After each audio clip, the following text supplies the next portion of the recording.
একদিন এই পৃথিবী ধ্বংস হয়ে যাবে। মানুষ সহ পৃথিবীর সকল জীবন্ত দৈত্য মানব মারা যাবে। জমিন ও আসমান কম্পিত হতে থাকবে। জমিন ফেটে যাবে। বাড়ি গাড়ি পাহাড় পর্বত ধুলিত তুলার মতো উড়তে থাকবে। অতঃপর শুরু হবে এক নতুন জীবন। সেই জীবনের নাম আখিরাত।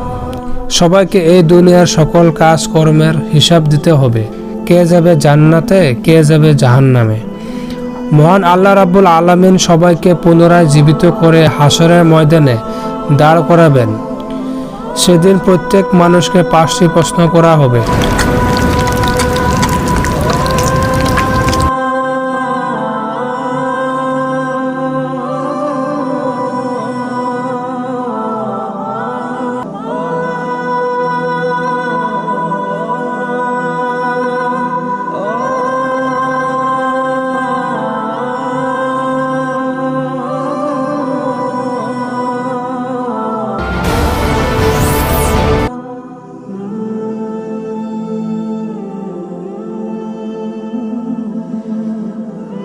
হাদিস শরীফে এসেছে, কিয়ামতের দিন কোনো আদম সন্তান 5টি প্রশ্নের উত্তর দেওয়া ছাড়া এক পাও নড়াতে পারবে না।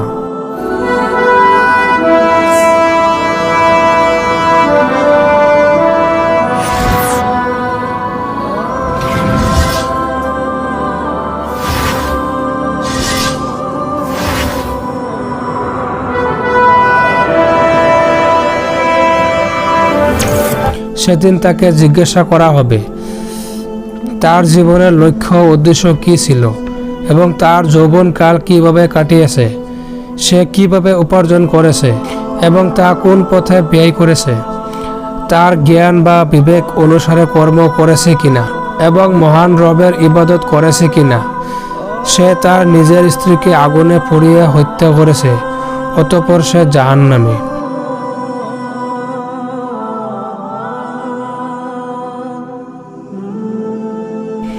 অনেক টাকা পয়সা থাকা সত্ত্বেও দান খয়রাত করে নাই, অথচ সেই টাকা দিয়ে নেশা করেছে, অতঃপর সে জাহান্নামী।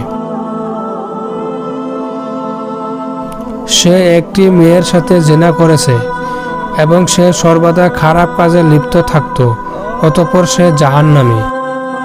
নিজের স্বামী থাকা সত্ত্বেও অন্য পুরুষের সাথে জিনায় লিপ্ত হয়েছে, অতঃপর সে জাহান্নামী। ইসলামের দৃষ্টিতে সুদ ও ঘুষ খাওয়া হারাম। এই হারাম কাজে লিপ্ত হওয়ায় সে জাহান্নামী। আল্লাহ ব্যতীত অন্যজনকে রব স্বীকার করেছে এবং মূর্তি পূজা করেছে, অতঃপর সে জাহান্নামী। তারা তাদের কৃতকর্মের কারণে জাহান্নামে যাবে।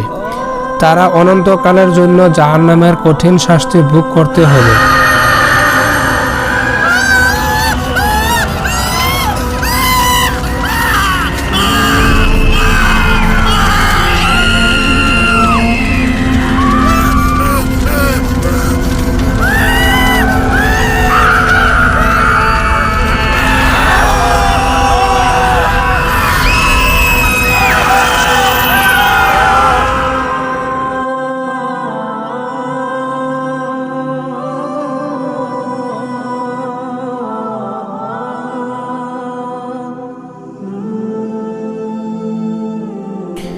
এই ব্যক্তি গরিব মানুষের পাশে দাঁড়িয়েছে, দান খয়রাত করেছে, অতঃপর সে জান্নাতি।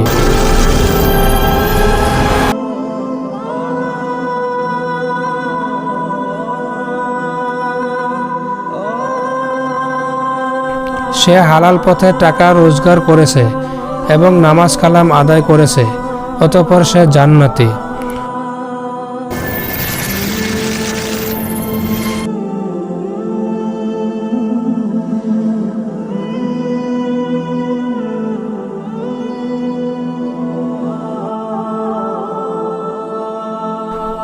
অসহায় মানুষদের সেবা যত্ন করেছে এবং মানুষের উপকার করেছে, অতঃপর সে জান্নাতি।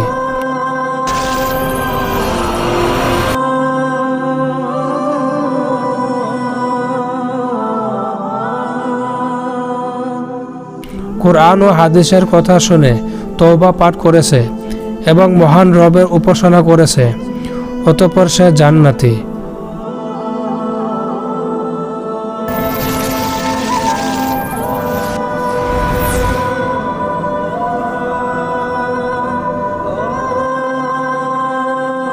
কোরআনের জ্ঞান শিক্ষা দিতে গিয়ে কাফেরদের হাতে পাথরের আঘাতে শহীদ হয়েছে, অতঃপর সে জান্নাতি।